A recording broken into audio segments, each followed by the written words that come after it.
I'd like to welcome people to Introduction to Psychology. My name is Dr. Paul Bloom, and I'm the professor for this course. If you haven't yet picked up a syllabus from the front of the class, please raise your hand. Are we out? Are we at a syllabi? Oh, please raise your hand, and one of the teaching fellows will bring it to you if you don't yet have a syllabus.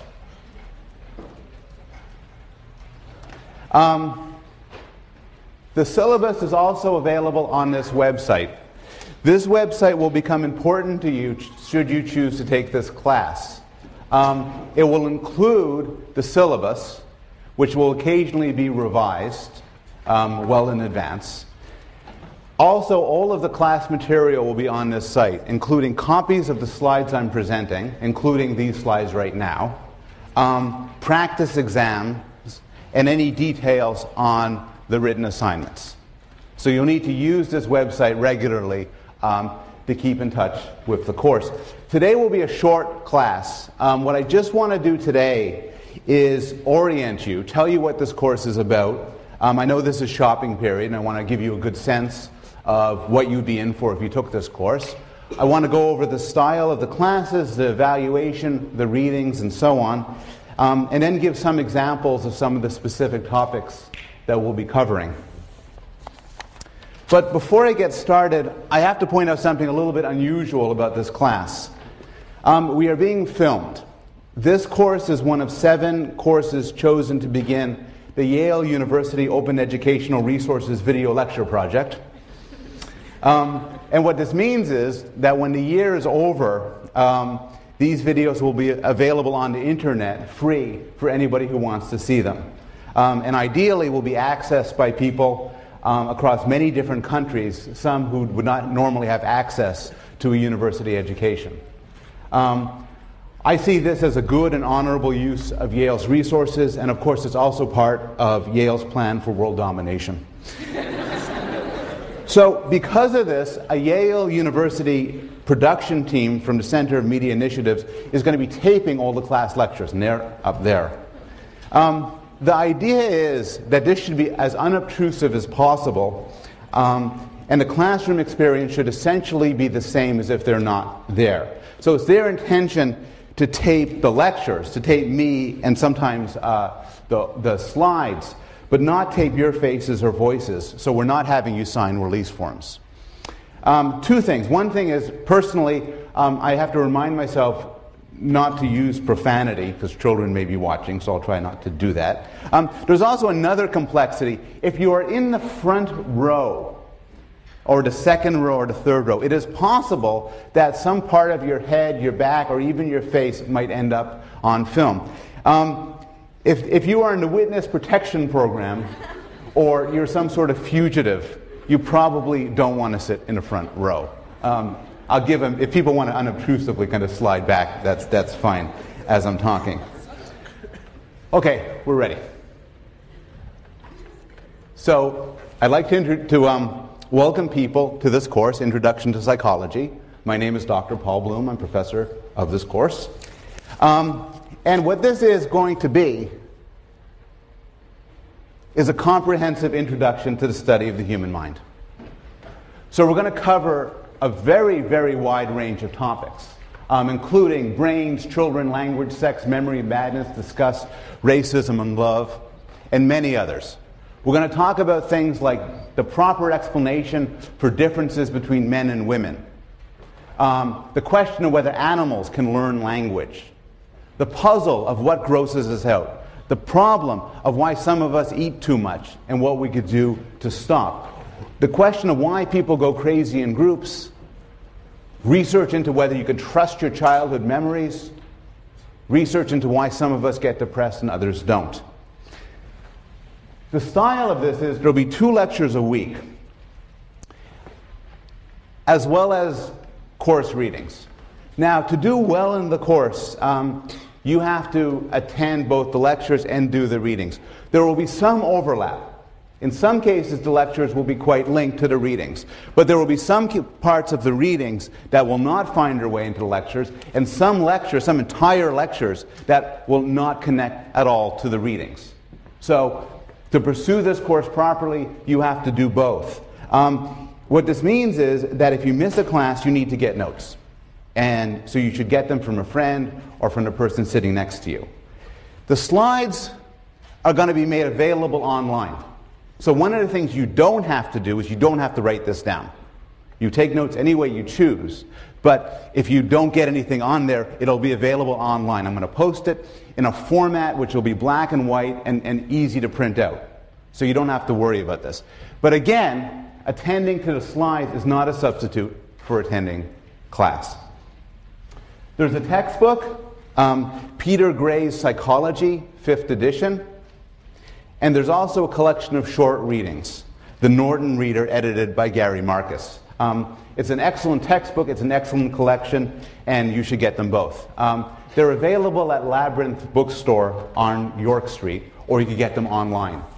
I should note that last time I taught the course, I used the Marcus Reader, and when Professor Marvin Chun taught his course last semester, he used Peter Gray's 5th edition textbook. So there may be a lot of used copies floating around. You should feel free to try to get one of those. The evaluation goes like this. There is a midterm and there's a final. The final will not be held in the exam period because I like to take long vacations. It will be held the last day of class. The exams will be multiple choice and short answer, fill in the blank, that sort of thing. Prior to the exams, I will post previous exams online, so you have a feeling for how these exams work and so on. There will also be review sessions.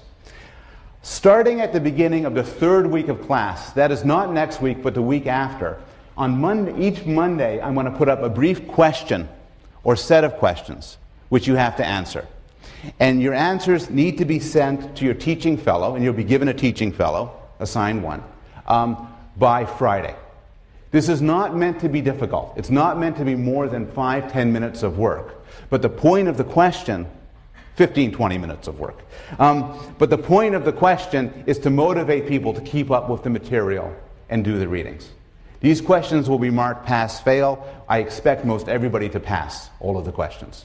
But it's just to keep you on track and keep you going. There's a book review, a short book review to be written towards near the end of the class. I'll give details about that later on in the semester. And there's also an experimental participation requirement. And next week I'll hand out a piece of paper describing the requirement. The point of the requirement is to give you all experience actually seeing what psychological research is about, as well as to give us hundreds of subjects to do our experiments on. The issue sometimes comes up as to how to do well in the course. Here's how to do well. Attend all the classes, keep up with the readings, ideally keep up with the readings before you come to class. And one thing I would strongly suggest is to form some sort of study groups, either formally or informally. Have people you could talk to when the prior to the exams, or she's patting somebody next to her.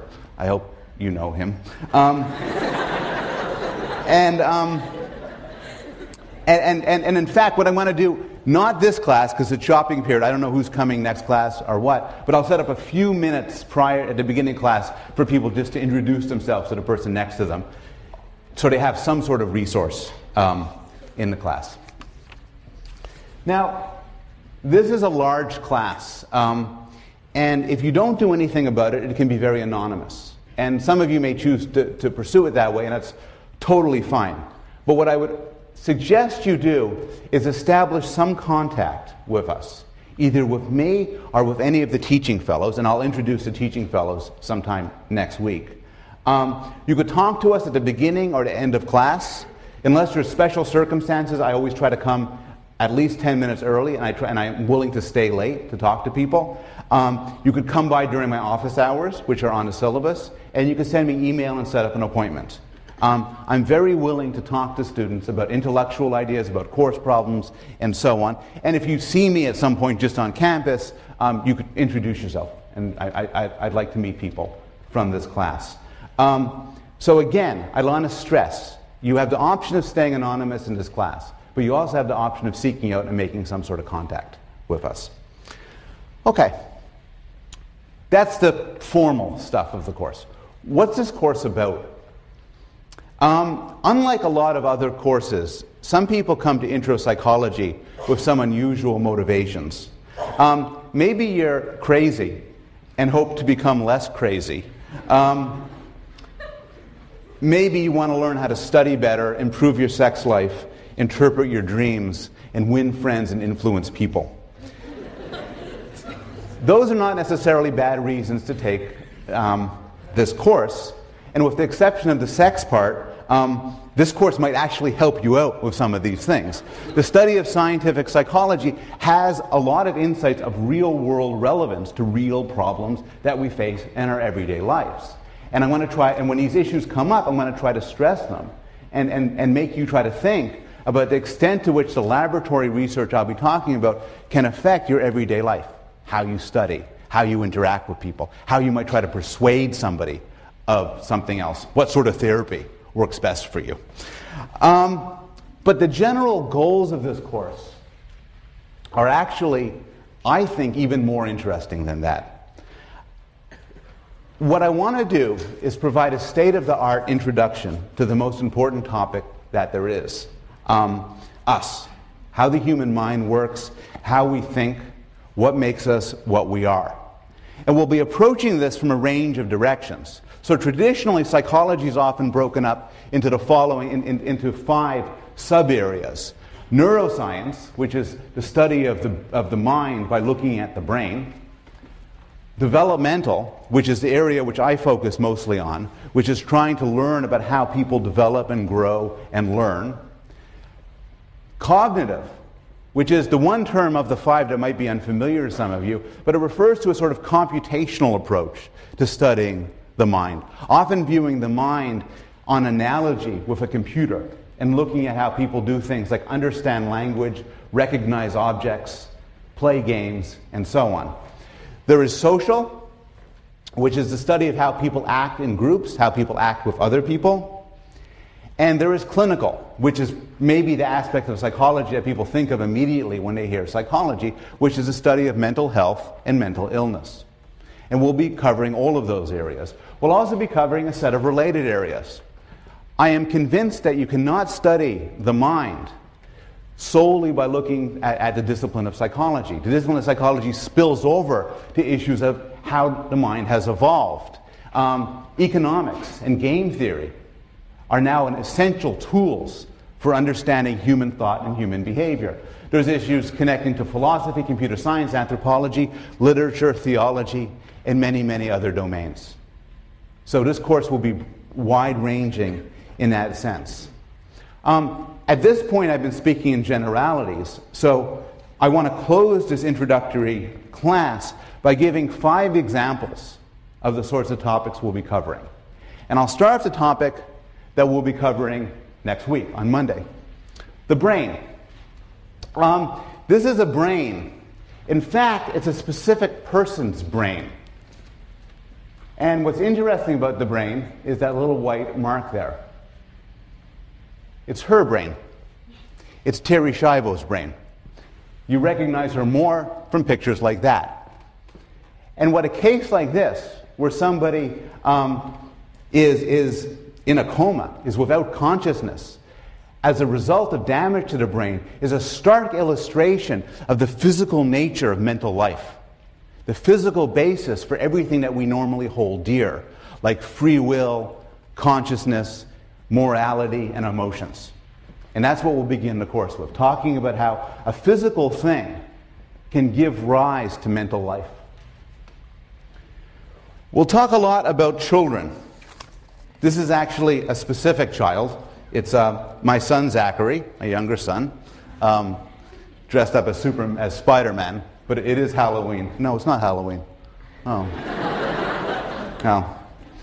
There's more to say about that. I study child development for a living, and I'm interested in several questions. So one question is just the question of development. Everybody in this room can speak and understand English. Everybody in this room has some understanding of how the world works, how physical things behave. Everybody in this room has some understanding of other people and how people behave. And the question that preoccupies developmental psychologists is, how do we come to have this knowledge?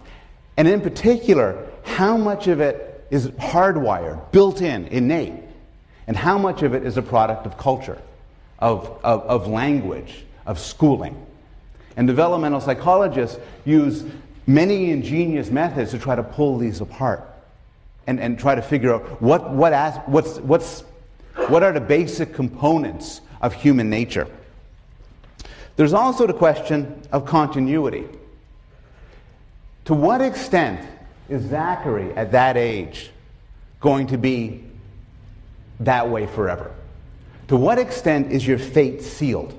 To what extent could, if I were to meet you when you were 5 years old, I could describe the way you are now?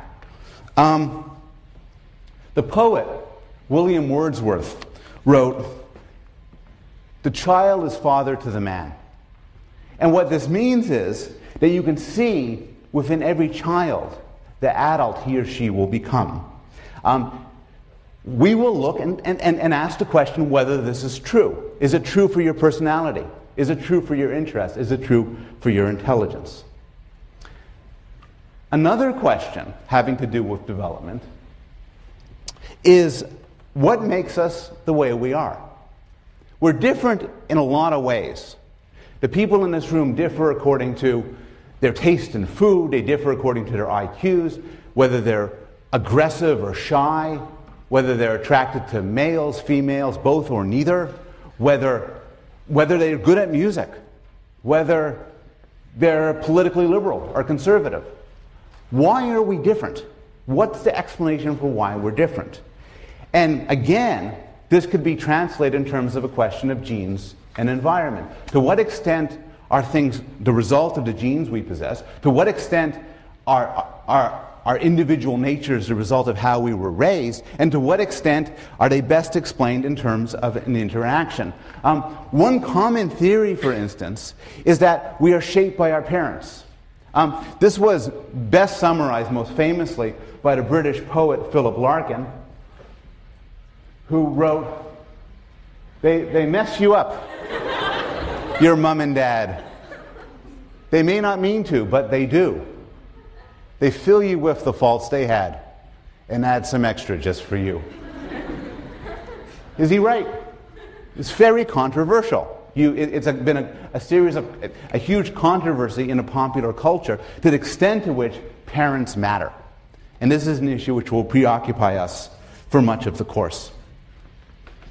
A different question: what makes somebody attractive? And this can be asked at all sorts of levels, but a simple level is, what makes for a pretty face? So these are, according to ratings, very attractive faces. They are not the faces of real people. What's on the screen are computer-generated faces of a Caucasian male and a Caucasian female who don't exist in the real world. But through using this sort of computer generation and then asking people what they think of this face, what they think of that face, scientists have come to some sense as to what really makes a face attractive, both within cultures and across cultures. And that's something which we're going to devote some time to when we talk about social behavior, and in particular when we talk about sex. Not all attractiveness, not all beauty, of course, is linked to sex. So pandas, for instance, like this panda, are notoriously cute. And I don't have anything to say about it, really. It's just a cute picture. Morality is extremely central to our lives.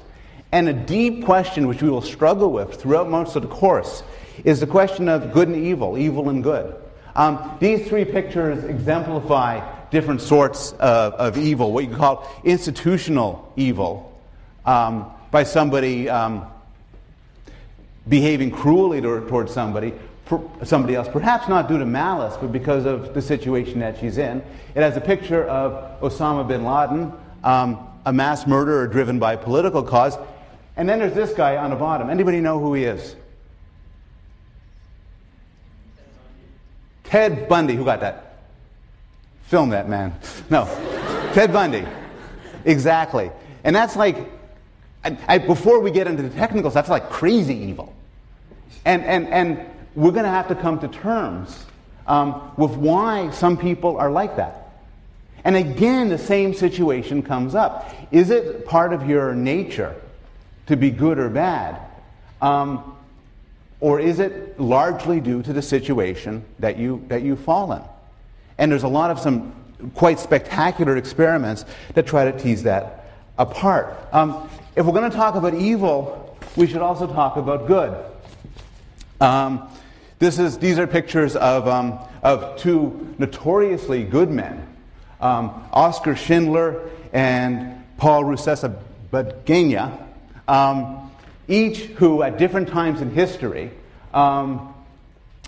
saved the lives of many, many people at great risk to themselves.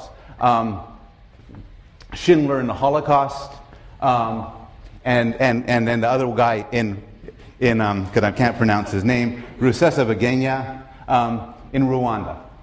And they both had real good movies made about them. But what's interesting with these cases is you couldn't have predicted ahead of time that they would be heroes. And one personal issue within any of us is, what would we do in such situations? Finally, throughout this course, we will discuss mental illness. Now, towards the end of the class, I want to devote a full week to discussing major disorders like depression and anxiety, because of their profound social importance. Such disorders are reasonably common in college students. Many people in this room are currently suffering from a mood disorder, an anxiety disorder, or both. And I won't ask for a show of hands, but I know a lot of people in this room are on some form of medication for this disorder. And we'll discuss the current research in why people get these disorders and what's the best way to make them better. But I also have a weakness for the less common mental disorders that I think tell us something really interesting about mental life. So when we talk about memory, for instance, we'll talk about disorders in memory, including some disorders that keep you from forming new memories, as well as disorders of amnesia, where you forget the past. And these are extraordinarily interesting for all sorts of reasons. Early in the course, in fact, I think next week, we will discuss, later on in the course, in the middle of the semester, we will discuss the amazing case of Phineas Gage. Phineas Gage was a construction worker about 100 years ago. Due to an explosion, a metal pipe went through his head like so. Miraculously, he was not killed. In fact, his friends, it went through his head, ended up 100 feet away, covered with brains and blood. And Phineas Gage sat down and oh. And then on the way to the hospital, they stopped by a pub. Have some cider. He was not blind, he was not deaf, he was not retarded. But something else happened to him. He lost his sense of right and wrong. He lost his control. He used to be a hard-working family man. After the accident, he lost all of that. He couldn't hold a job. He couldn't stay faithful to his wife. He couldn't speak for 5 minutes without cursing. He got into fights. He got into brawls. He got drunk. He lost his control. He ended up on a circus sideshow, traveling through the country with the big steel pipe that went through his head. And this is, again, an extraordinary example of how the brain can give rise to the mind and how things that go wrong with the brain can affect you in a serious way.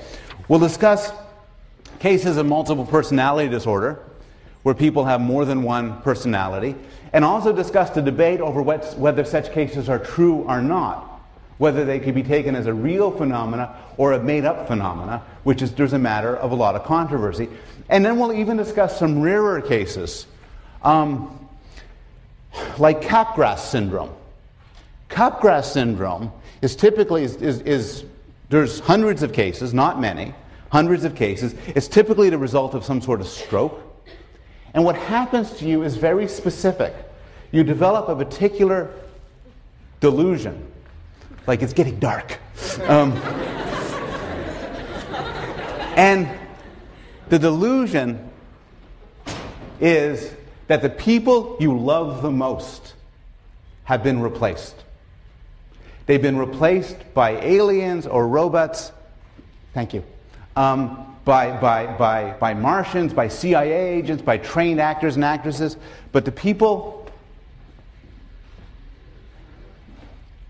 idea is the people you care for the most, you believe are gone. And this could lead to tragic consequences. Capgras syndrome is associated with a very high level of violence. One man in Australia a couple of years ago was under the delusion that his father was replaced with a robot and cut off his head. A related disorder involving the very same parts of the brain is called Cotard's syndrome. And Cotard's syndrome is you believe that you're dead. You believe that you're dead. You are persuaded that you're dead. You're walking around. You know you're walking around. You know that there are people around. But you think that you're dead. And what's striking about these is these are not just sort of big screwy problems of messed up people. Rather, they're related at a pinpoint level to certain parts of your brain. And we're going to talk about the best modern theories as to why these syndromes occur. Now, the reason to be interested in them, again, is not because they're frequent. They aren't. And it's not because of some sort of gruesome, morbid curiosity. Rather, by looking at extreme cases, they can help us best understand normal life.